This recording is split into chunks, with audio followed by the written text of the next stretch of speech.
Welcome to In Confidence, where what we share in confidence helps us grow in confidence.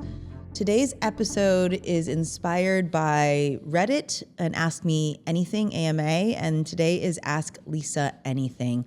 Now, these are some real questions that have come in from listeners, and I thought we could tackle them together because I thought they were very relevant. These episodes that we've had on the podcast have really sort of sparked reflection. But what I find is that the real learning actually happens when you finish the episode, because when we share something like an episode on feedback, or when there are hard things that happen, what happens in real life, I think, is even tougher. Because when you get a hard performance review, or when your coworker is a challenge, I think that's when the inner critic and the spiral starts, and where the learnings and the lessons from our podcast really have to be activated. So I've walked the people behind these questions through their situations in real time, and now I want to share their stories and the tools that help them so you can navigate something similar. I should also tell you, every one of these questions, I have actually made the same mistakes. I actually said to my team, who am I to give advice? Because I have messed up all of these situations in the past.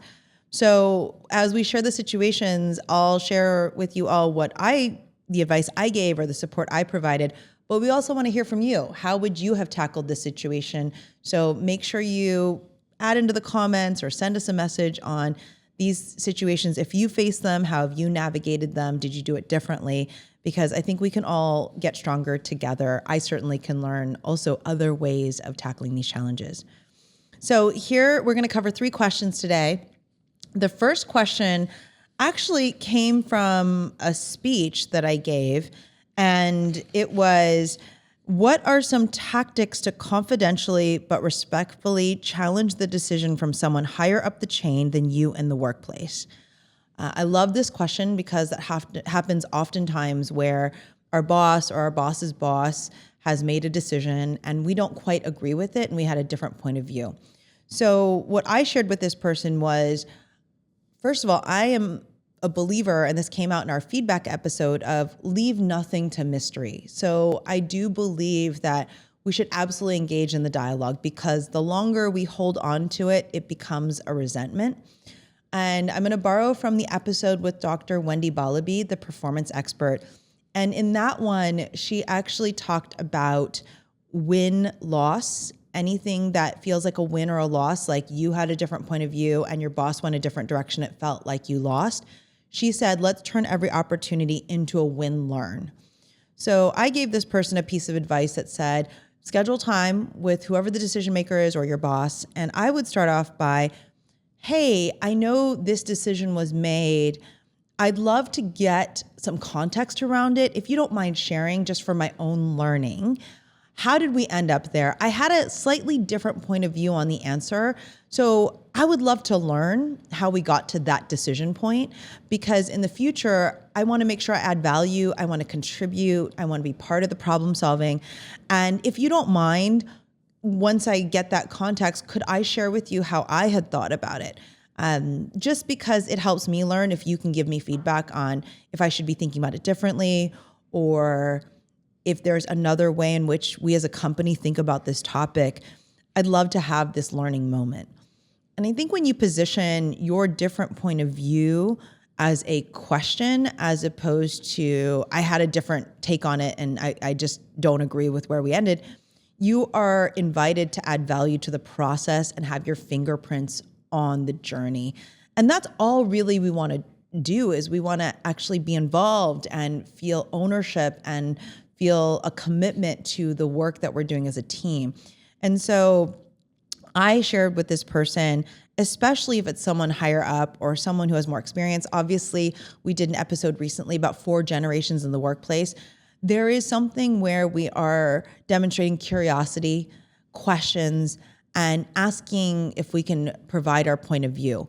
So that's how I would tackle this, that if you want to respectfully challenge a decision, I think you have to have full context. And we have an expert, Sabina Nawaz, who was on, who said, there's more than one story, right? When you think about your boss or someone higher up, you kind of have formulated a story about them in your head. there may be multiple stories, and why not build a relationship by getting all the different versions of the stories, getting more context around how a decision was made. And that might even change what your point of view was. You might actually go, oh yeah, that makes sense now. I'm not going to challenge that because now that I have a full view of the picture, totally makes sense that that's where we ended up. All right. The second question that we got was actually after episode 25, our episode on feedback. Many people shared with us how uncomfortable those conversations can be, especially when feedback catches you off guard. And so after that episode aired, someone DM'd us and said that they had just gotten a brutal performance review. It was a mid-year review, that they didn't know what to do with it, that they felt blindsided, hurt, and unsure of what came next. So this is what this person wrote. Hi, Lisa. I just saw you speak last week and immediately followed your podcast. Your episode on feedback couldn't have come at a better time in my life. I just got a terrible performance review and I'm completely in my head about it. I listened to your feedback episode and followed up, asked clarifying questions, and tried to stay open, but I'm stuck. Even though I know the review is supposed to help me grow, I can't help but feel gutted, hyper-evaluated. Every single thing that I've done in the workplace is being judged. What should I do now? Okay, been there. And not to take over your story. I feel like I'm going to violate one of Brene Brown's rules on empathy, like don't take over someone else's story with your own. I have absolutely 100% been in the same place. I go back 20 years when I was told that only 2 out of 20 people wanted to work with me again in my performance review. Completely gutted, thought that every single thing I did was going to be evaluated. And so I want to start off with, we've all been there when we've gotten a negative performance review. And so what I shared with this person, and this episode is so fresh, so I don't know if it worked. You all might have other tactics you would suggest, is the first thing that I said to this person is, wow, there's kind of 3 ways this could go. One, this could be a situation where you needed this wake-up call, that this feedback was a gift and your company and your boss is giving you a chance to really develop and improve. And so that's option 1. The other end of the spectrum, which we have to talk about the worst case scenario, could be, is this you're on your way to a performance improvement plan and being managed out, right? Those are the 2 ends of the spectrum. One is this is an incredible wake-up call and an opportunity to grow and learn, and your team and your company is giving you a chance to really turn it around. Or this is, the person was comfortable enough to share with me the email, this is documenting where you are in your performance, and this is kind of 3 steps away from being managed out of the company. And then there's what I think is the in-between, which is really where we're gonna live, right? At least for the next few months, which is there's a chance to turn this around. It could go the other way. I'm strong enough to face it if it does go the other way. But you really need to think through those scenarios and sort of sit inside that. And I said that's the most important thing, is that you confront all the ways in which this could play out. The best case, the worst case, and the most likely is somewhere in between. The second thing that we ended up doing together, which I think is really quite helpful, is to step back from it and to say, all right, this is my chance to go outwards and not inwards. So when we get tough feedback, we often shrink inside ourselves and we just say, I'm just gonna work harder and just nose to the grindstone, and just because there's a sense of shame and embarrassment. And I think most of us have a belief that we're just fight our way and work our way out of it. And that is really what I would say triggering your amygdala, your fear center, the flight, fight, or freeze. And it's a very primal instinct just to be like, I'm gonna fight through this. And I think what we have to do in this moment is not go inside, but actually radiate outside and not be ashamed and not be embarrassed. And in fact, reach out to a couple of folks on your team. It could be a mentor outside of your direct supervisor. It could be your direct supervisor. It could be your colleagues. And I think it's really important to say, wow, this performance review was so hard. First of all, thank you for sharing all of those things, but I'm taking it pretty hard because I really love this job. I want to stay here. I want to do better. And I think the more you get over the shame and embarrassment of a tough review cycle and move into can you help me? And one of the things in our book that we talk about is the most confident people in the world are not superheroes. In fact, they're pretty open about giving folks an inventory of here's what's going well, here's where I need help. And when you say here's where I need help, people are invited to have fingerprints on the journey. And so I will take you back in time to my terrible performance review 20 years ago. I've had many bad performance reviews, but this one was particularly bad. And I went to a number of different people and I said, this one hurt a lot. I'm worried I'm going to be fired. I need to improve this. And so many people jumped in and said, we're going to get you an executive coach. I'm going to actually help you with your mindset. I'm going to give you feedback as I see things happening. And I would say for about 2 years, post this really tough piece of feedback, I almost felt an embrace by about 6 or 7 of my mentors. I did get an outside coach. And it was a turning point in my career around how I thought about people leadership. So as opposed to going inwards, go outwards and reach out to people and tell them, I had a really bad review. I don't want this to stick. I want to make changes and improvements. And the third thing I will say is remain open during this time. So I don't think you can make change overnight. I do believe James Clear whole point around atomic habits, it's micro habits. Every day you vote for the person you want to be. So every day you make a small adjustment, you make an improvement. And then every few weeks you check in with your boss and your mentors to say, how have I been doing? Where else can I do better? What's one thing I could do better? Because when you get a really bad performance review, there is a defined time frame. There is a ticking clock, and that's actually going to be workplace dependent, right? Every workplace has a different set of parameters. But I think there's a focused period of time where every day you want to make small improvements, and then every few weeks check in to make sure they're getting noticed or to course correct along the way. This is not an easy place to be in. And for me personally, most of the time I've been able to work my way out of it. There have been 2 instances where I haven't been able to, and the clock ran out and I did have to go look for that next opportunity. So many of us have been there. And so I think through the different scenarios, reach out, don't go inwards, go outwards. And every single day, make improvements, and on a regular basis, get the feedback to check in and course correct. All right, our last question, and this one I think many of us have experienced. A new director recently joined our team, and she's not getting along with anyone. My coworkers are starting to gossip about her, saying how difficult she is to work with, how much they hate working with her. I'm feeling pressured to join in, especially because I'm also new to the team, but I don't want to get involved in this drama. That being said, she is difficult to work with. She's incredibly demanding and not really respectful of people's emotions or time.